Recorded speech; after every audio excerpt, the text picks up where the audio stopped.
again. We're so glad you're here for the 5th workshop in our series, Reboot Democracy, Designing Democratic Engagement for the AI Era.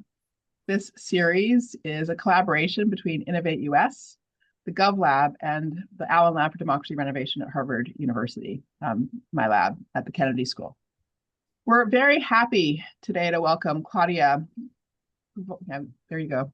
You should have, sorry, Claudia. Claudia. That's okay. Claudia Chwalisz. I'm sorry. That's what I get for thinking about it too much. So Claudia is the founder and CEO of Democracy Next, an international institute dedicated to scaling high quality, empowered, and permanent citizens' assemblies. She's worked on democratic innovation for more than a decade, beginning with research on populism and the ways disillusionment with politics stems from a lack of real agency in decision-making. Claudia co-leads the pop-up lab on tech-enhanced citizens' assemblies. This is a collaboration between Democracy Next, her organization, and the MIT Center for Constructive Communication. She co-designed the first permanent citizens' assemblies in Paris, Ostbelgien, and Brussels. She's an advisor to the UN Democracy Fund, the MIT Center for Constructive Communication, the Data Tank, and Design and Democracy, and was named one of 2023's Obama Leaders Europe. Previously, Claudia established and led the OECD's work on innovative citizen participation, building an evidence base of hundreds of assemblies and setting standards for their institutionalization. Her work has been featured in major outlets, including Nature, Science, Le Monde, The Guardian, the BBC, Politico, and others. So before we begin, we're really, in for a treat today. I want to say that. It's very exciting to have Claudia with us. Before we begin, a few quick notes. Please rename yourself. The name that you use here in your Zoom will appear on your certificate of attendance. So, Happy Rabbit, that kind of thing, probably you want to change that and have whatever name you actually want in your certificate. The session is being recorded, but only the presentation part, not the Q&A. We'll have 15 to 20 minutes at the end for your questions. Please use the Q&A button for those and the chat for comments or introductions. Finally, if you'd like to follow along with translated captions, Zoom now offers automatic translation into several languages. We'll post short instructions in the chat. Just make sure to select English as the spoken language before choosing your preferred translation language. Alrighty. And with that, it's my great pleasure to introduce Claudia, who will start with a presentation of, say, 15 or so minutes. And then she and I will have a conversation, and then we will look forward to the broader Q&A. So, Claudia, over to you. Thank you so much for being here.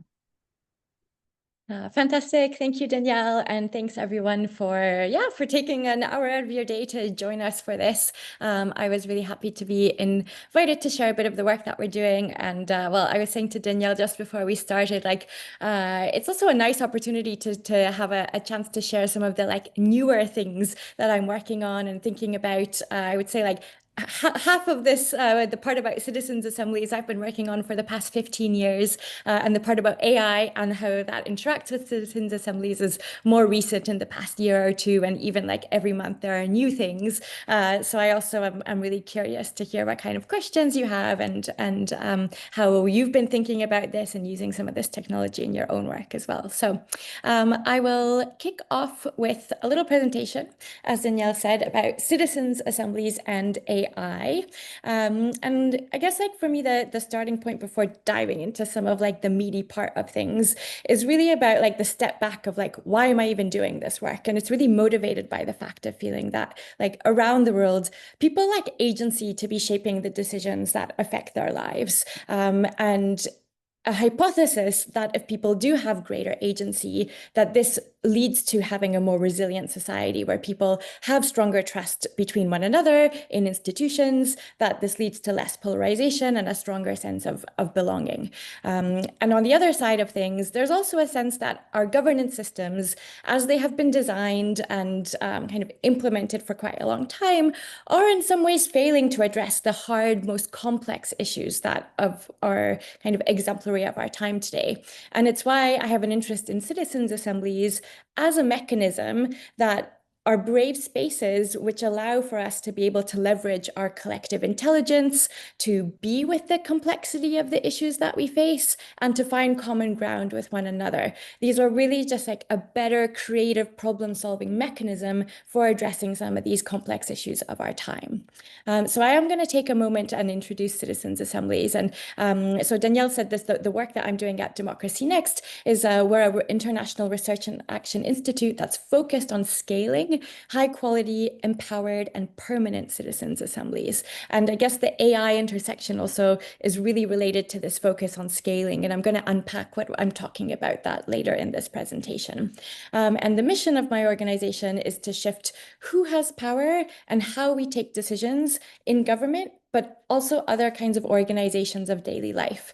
So we've also been seeing like cities and governments, but also economic and financial institutions like pension funds and cooperatives using citizens' assemblies, cultural institutions like museums, also universities and schools that are interested. And some of the work that we're doing is helping to create the legal, digital, civic, and physical infrastructure that can help support this work. So here we're going to dive into that digital element of this. And so to make the idea of citizens' assemblies less abstract, because I'm mindful that probably some of you who are joining know a lot about assemblies. Some of you, this might be the first time you're hearing about it. So like, what am I talking about? So I'll give you an example of a project that we were involved in last year in Deschutes County in Oregon, which was the Deschutes Civic Assembly on Youth Homelessness that presented recommendations to the Central Oregon Intergovernmental Council, Deschutes County, and the City of Bend at the end of it. And this process brought together 30 people from across the county to address a question of what should be our priorities for building community solutions to prevent and end youth homelessness. So this group of individuals, they met together like this over the course of 5 full days of deliberation spread out over a number of weeks, about I think 4 or 5 weeks, if I remember correctly off the top of my head. And they worked together to come up with, at the end of this, 23 different recommendations that were directed at these different institutions. And I share these photos because this was also a tech-enhanced assembly, but you don't see the tech everywhere in these photos. So I'm going to also elaborate a little bit on like, in what ways can we be using technology also to be supporting what are at the end of the day, in-person, very human processes as well. So I said that they ended up with 23 recommendations. And to this point about agency, I just have a very short video clip of like at the very end of this process, one of the assembly members just sharing the impact of like having been part of this assembly has had on her.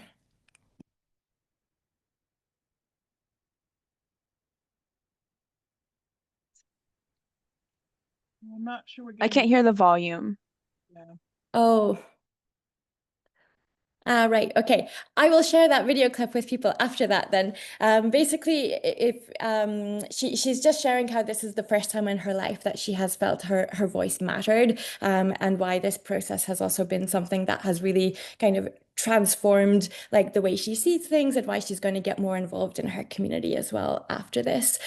So I share it because it links back to, again, like, why are we even doing these assemblies in the first place? So one part is about how do we strengthen people's agency, and the other part is like, how do we get to kind of better, more legitimate, trustworthy ideas for solutions on addressing complex issues that we're facing in society. And I'll also share a little link in the chat. I'll share links actually to various things I'm talking about after. I didn't want to share them before because that would be distracting, but I'll share them after.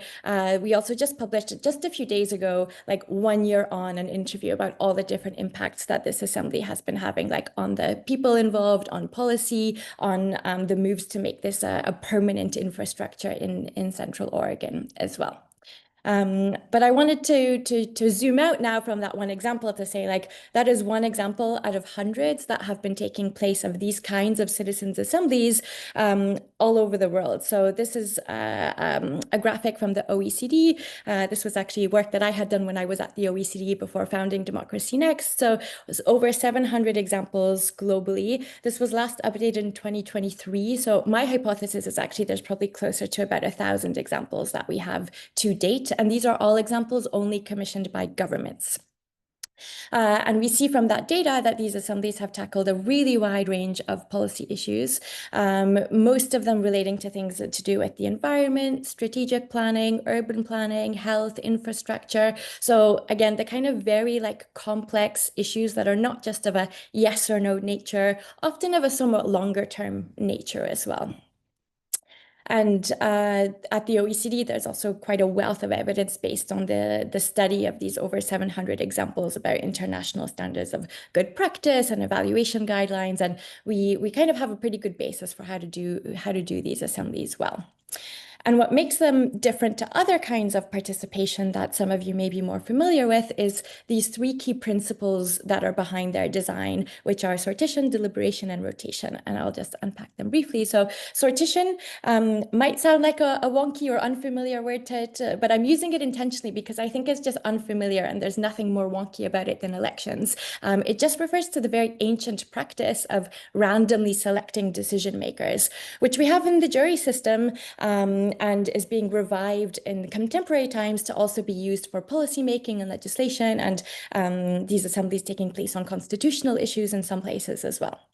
So sortition, deliberation refers to collectively weighing shared evidence with the goal of coming to a decision. So it's different to dialogue, which means coming together to talk about something. In a deliberation, you actually have a goal of reaching a shared decision at the end of it, which is why these citizens' assemblies have a really structured process to them. And I'm not going to go into detail explaining this diagram, but just to give you a sense of how this might be different to like a town hall meeting or other kinds of things you might be familiar with, is that typically these assemblies take place over the course of at least 5 days, sometimes more, depending on the complexity of the issue. And they're often preceded by wider community engagement. But during this process, this smaller group that's broadly representative of the community goes through quite an in-depth process of learning, deliberation, and their goal is really to converge on often 75 to 80% consensus on the final recommendations that they all agree on. And those are what get delivered to the public authority that has commissioned these at the end of it. And then the final principle being rotation. And this really matters in the context of thinking of these not just as like another tool, but as new institutions. So I mentioned this idea of permanence and the fact that there's more institutionalization happening. So there are more and more cities and regions and other kinds of organizations that are establishing these as permanent institutions that have a legal basis and also a relationship with elected bodies, with public administrations. And so when these are not just one-off assembly, but there's numerous assemblies happening over time with new groups of people, there's that rotation of power and rotation of who has the privilege and the responsibility of representing others and then being represented in turn. So now that there's like a basis of, okay, citizens' assemblies, what are we talking about? How does AI interact with that?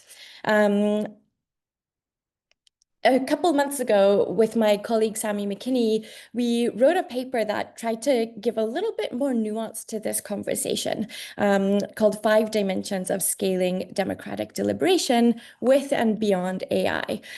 Because one of the things that we have noticed is that there have been increasing numbers of people who are kind of getting interested in these topics, but we're sometimes talking a little bit past each other or not talking about the same thing when we're using some of the same language.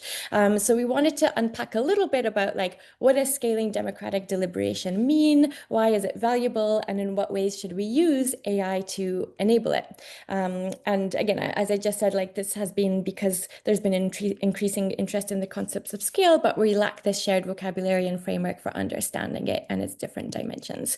So we've broken it across these 5 of scaling out, scaling up, scaling across, scaling deep, and scaling in. And I'll go through these briefly one by one to give a sense of what I mean by this. So scaling out is perhaps the most common way in which many people think of scaling, which is about how could we potentially increase the number of people deliberating in one deliberative process, either directly or indirectly. And usually the goals motivating why people want to do this is they want to increase the representativeness of the group, its legitimacy or its perceived legitimacy, and then also a desire to just want to bring the benefits of participation in deliberative processes to more people. And so some of the types of AI applications people are kind of developing or experimenting with are related to AI facilitation, maybe sense-making approaches, though sense-making is a kind of common thread through some of the other approaches to scaling as well. Though I think also there's a number of assumptions also built into when people think about this. So quite often it's not said explicitly, but people are often thinking like the way to achieve scaling out is rather to have these deliberative processes happening online only rather than in person. And so that makes things like AI facilitation and perhaps like not having a facilitator in breakout groups and stuff, both like a desirability and possibility. But at the same time, I think it also raises other questions about like, is this fulfilling those like normative goals about like why we want to do this in the first place? And there's sometimes claims about this being possible at scale like this because it might be cheaper. But one actually detail I didn't mention about citizens' assemblies is that people get paid to be part of these assembly processes. They get paid for their time and childcare is provided and transport costs are covered, that we break down the barriers to participating and make this possible for anyone to be part of it. So part of the, I think, extra consideration about scaling out, whether we're using AI or not, is like, would this actually be cheaper or would it be like horrendously more expensive if we actually want to fulfill the democratic goals of like paying people and making it possible for everyone to participate equally as well? But there are some interesting AI applications, and I'll show some of the examples as well of some of the online only tools that are also helping make some of this possible as well. Another dimension of scaling could be thought of as scaling up. So deliberative processes that are taking place at higher levels of governance. So there have been various calls for like global citizens' assemblies. There's been one that took place around climate issues. And actually there's another one that's being talked about at COP just in a couple of weeks' time on climate again. Others have raised the issue of like, should we have a global assembly around AI governance questions, actually, given how global this issue is in nature. We've also seen, like I'm based in Amsterdam, and in the EU, there have been now a number of citizens' assemblies and citizens' panels that have taken place at the EU level related to policy making there, with people selected from 27 countries deliberating in 24 different languages. And so the complexities of doing that, you can, I think, maybe start to see how having technology that can help with things like AI translation and interpretation, and that getting better, but also still not quite there yet in some ways. But the potential of that technology is there. But I think also the considerations then come into mind about the tools are not very good yet at capturing things around like nuance, accents, satire, and jokes, and how those things get translated using tools only without human interpreters that are much better at actually conveying those different things. So yeah, but there's some interesting potential, and also like that AI interpretation translation kind of functionality is also very relevant for other just multilingual contexts. I'm also involved in a project in a city in Luxembourg where the assembly will be taking place in 5 different languages, and that's at a local level. So there's also that AI functionality relevant in other forms of deliberation. So a third dimension of scaling is about scaling across, which means like, rather than thinking of like, how can we increase more people in deliberations in the sense of like more people in one deliberative process, thinking about how could we increase the number of deliberative processes, like the Deschutes County example. How could we have like assemblies like that happening in every county in the US and every city and every state, and maybe, you know, every university and every museum and so on. So thinking about how do we rather maybe spread or propagate the number of these assemblies, given, I would argue, there's no shortage of really meaningful and complex issues on which we need to have representative deliberative processes. So part of the goal of this is also to increase citizen engagement and spread those benefits in different ways. And I think here, different AI applications that we're seeing are more targeted at the practitioners and organizers, because I didn't go into the depths of this. I explained more like what happens during this assembly, but actually there's like a pretty extensive before the assembly process in terms of actually getting this set up, getting the sortition to happen in practice, onboarding people, preparing the information packages, and kind of all sorts of things where you can just start to imagine how actually having like an assembly assistant that could make this easier could actually help with the goal of like enabling more people to be able to do this more easily. When we're talking about scaling deep, this refers to increasing the impact of these assemblies through institutionalization that I was explaining, and having stronger connections also to the public sphere. So the goal behind this is about promoting meaningful impact and redistributing power.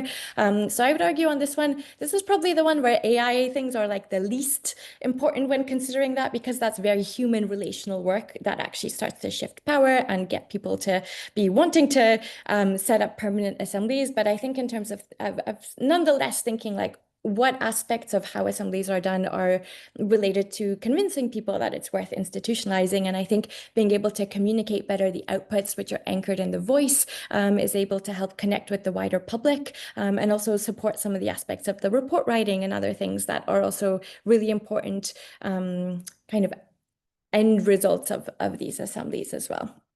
And then scaling in is the one that I will admit I am most excited about in terms of the AI potential, but I think we sometimes overlook in terms of this being like a cool place to be thinking about what could we do. And this relates to like, how could we increase the quality of the deliberation with the goal of increasing the legitimacy, the inclusiveness, transparency, and trust in the process. So different AI applications might refer to having more inclusive learning materials that can suit different types of learning styles. We're seeing some really interesting things to do with sense making. And so by that, I mean, for example, to make that less abstract, like during these assembly processes, what happens a lot is you're going back and forth between discussion with this whole group of people. So like, let's say 30 people in this shoot assembly, but they've spent a lot of time also in many small group conversations. And so typically, like only the plenaries get recorded. But what we did in this shoot is we also recorded all of the small group conversations. And so that was a very first pilot, first time ever that's been done in an in-person assembly. But now we're starting to see that done a little bit more. And there's new possibilities of what you can do with the conversation data that could support both the facilitators, but also the people deliberating in the process to be able to share in a better way, like the richness of what's been happening, and maybe some synthesized like key themes and patterns that are emerging a little bit faster. So it's not perfect yet, but it's helping people to be able to have a slightly fuller, but also less biased sense of like what has been happening in all of these small group conversations. And then there's also interesting things to do with the visualization of some of these ideas emerging, and identifying absent perspectives or discourses. So I know the MIT team I've been working with have kind of experimented in a recent student assembly with the idea of an empty chair. So the kind of AI who's bringing forth perspectives of people that have not been raised by anyone in that group so far as like another consideration of things, for instance. And so I'm kind of working on two trajectories, like building on some of this initial work and thinking. So one is to expand the repertoire of the critically informed deliberative technologies. And so together with the AI and Democracy Foundation, we've launched a DelibTech network, which I'll just share very briefly about. And the second one, I'm not going to talk about this, but just to say that like I mentioned it when referring to scaling deep, that like there's certain dimensions of scaling that technology alone will never be able to do. So I've also been really interested in like what's this like human non-tech side of scaling. So I'm co-writing a paper with Sammy McKinney also about the principles behind 9 effective organizations around the world that have played like a really catalytic role in their regions, of helping more assemblies and more permanent assemblies take place. So very briefly, to give you a sense of the Deliberation and Technology Network, this is something we launched just like last month, really, so it's pretty new, but it brings together 40 technologists who have an interest in building technologies to support deliberation, and deliberative practitioners who have an interest in being open to testing them out and piloting them, trying to bridge these two worlds together so that the technologies that get developed are really serving the practitioners that are doing this work. And so I'll give you just 3 examples from the network. So I appreciate that I'm not showing everything, and that's some bias. So I chose 3 open source examples, and there are others that are also out there and involved in this network and others in this space. But so one of them is the MIT Center for Constructive Communication, who I've, as Danielle said in the intro, like we've also been collaborating on this tech enhanced pop-up lab. So much of this work has really been in collaboration with them. So one of the examples is we did now 2 tech enhanced student assemblies. I'll also pop these links in the chat later, and where all of the deliberations, all the small groups, everything was recorded, and you can do really interesting things with that conversation data. So this is just a screenshot from the website that I'll share, but one of the master students at the lab has now kind of developed a tool where you can kind of track like the final recommendations. How did the ideas evolve and develop in the way to getting there? And then you can go into the conversation data and actually hear clips from what people were talking about and how those kind of views evolved. Another thing you can do is have all sorts of different visualizations of the like conversation data. So this is a different student, Maggie Hughes, who has developed these kind of like conversation jellies, which give people a sense of like, how has their turn taken place? Like, has anybody really dominated the conversations? What's been the responsivity between people? So this is obviously interesting for researchers, but to me, there's also an interesting question of like, if people get shown some of this data, let's say halfway through an assembly, does it also in some way change their behavior to like being more deliberative or like more turn taking or more responsive to one another in the way that they are kind of interacting with one another in this space? And we are also exploring like in the pre and during phases, like all sorts of other things that can be possible and can be done. So I'm not going to go into detail for the sake of time, but just to say we're thinking about the different stages together as well. But to share another example, so Dembrain is a kind of delib tech startup based in Europe. And the way that their tool works is they put up like a QR code that only one person at a small table needs to scan. So kind of overcoming the issue that actually not everyone always has a smartphone. So you only need one person in a group to be able to interact with this tool. So it will record the conversations that are taking place in all of the many small groups. And then there's like an interface on the back end for the practitioners and various outputs that can be shared with the assembly members as well. So it's also an open source project that's also in line with all of like Europe's privacy kind of guidelines and GDPR and everything. But basically, again, the conversation data transcripts get uploaded, and it's possible to have like a chat and to ask questions using RAG searches, if anyone's familiar with that terminology. Like, again, being able to search the transcripts of what's been talked about to gather insights about like what are the main themes that are emerging. And again, it's possible to share this back with a group of people. And I think the main benefit here, and what the founder, Yoram, was talking about when I saw him the other day, was like, he knows, and there's no claim that this is going to be perfect, but it is fast. So the advantage is being able to share this back with a group and to also like sense check and say like, you know, does this resonate with what your conversations were? Is anything really important missing? Is anything like, should we adapt something? But I do think that this gives a better, deeper sense of what happened. Like we tested this live in a room with 70 people that had small group conversations. And I think this is more insightful than like popcorning like 5 people to share what they talked about in their small group conversation. So it kind of just gives that like wider sense of what happened in a group conversation. And then the last one that I'll talk very briefly about is Frankly, which is more for the online only context. So some of the tools that are being developed are for like online conversations. And this comes out of the Berkman Klein Center at the Applied Social Media Lab there. And they've been building a tool to enable like the complexity of having online groups of large scales where you also like want to have lots of breakout groups and so on, and also where you might want to have a hostless conversation or to live stream some of these things. So there's all sorts of like different ways you can set up that event depending on how you want people to be able to navigate through it. And then they have different features like algorithmic group matching. So if you want to have like the greatest diversity possible in each of your breakout groups, this will automate that to make it possible based on the demographics or criteria you suggest. They include different embedded discussion prompts into it. So again, like, and also different deliberative polling techniques and like participation nudges. So people might receive like private messages if like they haven't spoken yet, encouraging them to speak, or maybe if they've been speaking a little too much, a little kind of notification on the other side of the spectrum there. So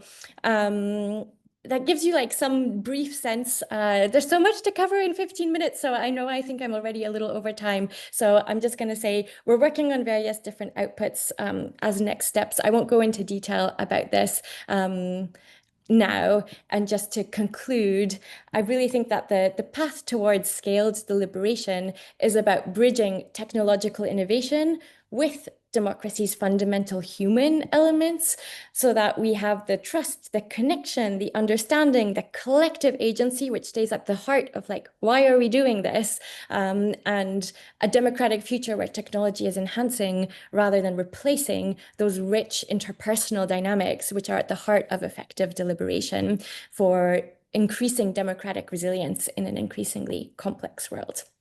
So thank you very much for your time and attention, and I'm very much looking forward to all of the questions and discussion. Thank you so much, Claudia. That was fantastic and just really exciting to see the incredibly rapid progress you and your colleagues have been making in recent years. So I'm going to start out with some, pretty basic